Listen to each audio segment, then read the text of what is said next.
La femme du potier de Kurojiki, alias De Dieu, aux éditions Hongfei. Vous voyez cet homme? C'est un potier. Ce n'est pas n'importe quel potier. Ahmad Reza est reconnu par ses pairs. Ses théières sont prisées des collectionneurs. Aux côtés d'un maître, il a appris la manière et les lois qui régissent le métier. Le façonnage de la terre, la maîtrise du séchage, le dosage de l'émail, la conduite du feu. Il sait au toucher quand la pièce est prête pour les flammes. Il sait à la vue la bonne épaisseur de l'émail. Le geste du tourneur, il le connaît par cœur. Il a rencontré sa femme à la fête d'un village. Il y faisait une démonstration de son savoir. Il l'a séduite. Ils se sont plu. Un mois plus tard, il l'épousait. La cérémonie fut sobre. Depuis leur union, ils s'aiment sans ombrage, même si elle n'a pas le droit de pénétrer dans son atelier.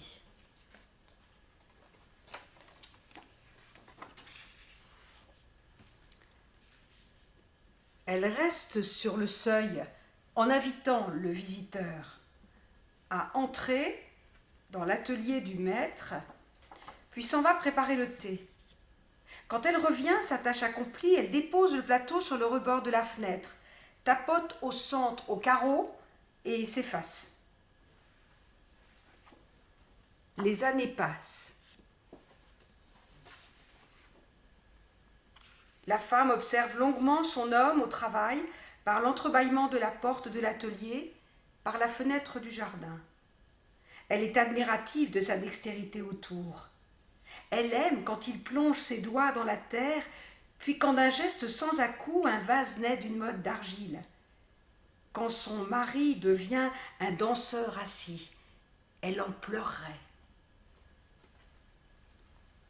Ce jour-là, il doit s'absenter pour aller chercher un prix qui lui est décerné dans une province voisine.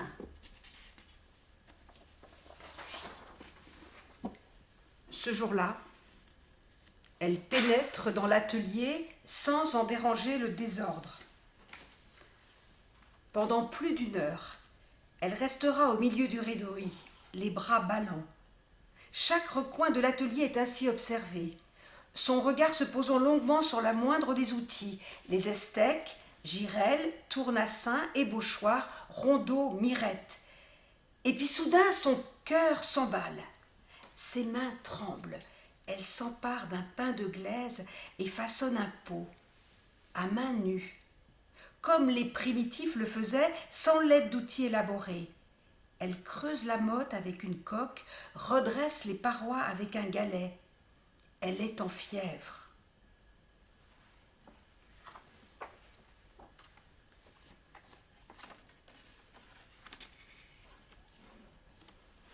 Les mois qui suivent, en cachette, elle modèle des pots au fond du jardin dans la cabane à outils, veillant à bien cacher sa nouvelle passion. Elle a honte. Elle est ce jour-là dans le cabanon, assise à même le sol, tout son haut de corps au-dessus de sa pièce, comme si elle la couvait.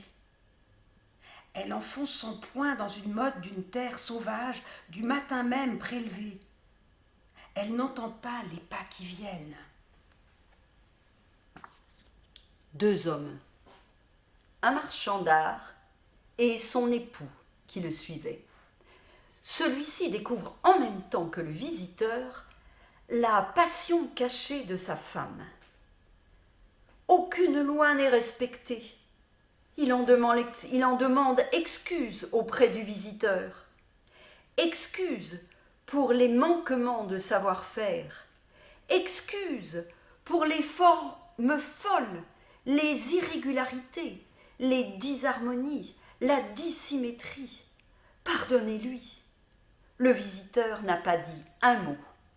Il a regardé une à une toutes les pièces, puis Il a pris congé. Elle a tout le temps baissé les yeux. Depuis, les visites s'enchaînent. Mais c'est pour elle, pour son travail. On parle d'elle, on l'invite, on lui demande de raconter son parcours. Elle n'a de cesse de marteler que c'est en observant son mari qu'elle a appris. Elle lui doit tout.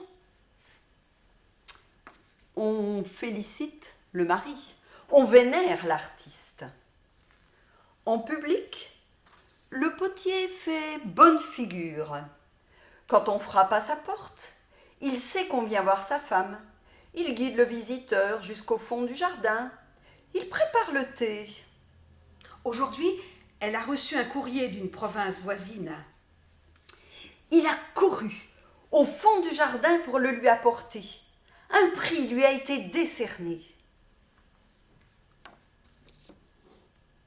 De retour dans son atelier, il mettra moins d'un quart d'heure pour casser toute sa production. Ahmad Reza ne le sait pas encore, mais à ce moment-là, il devint le mari de la céramiste.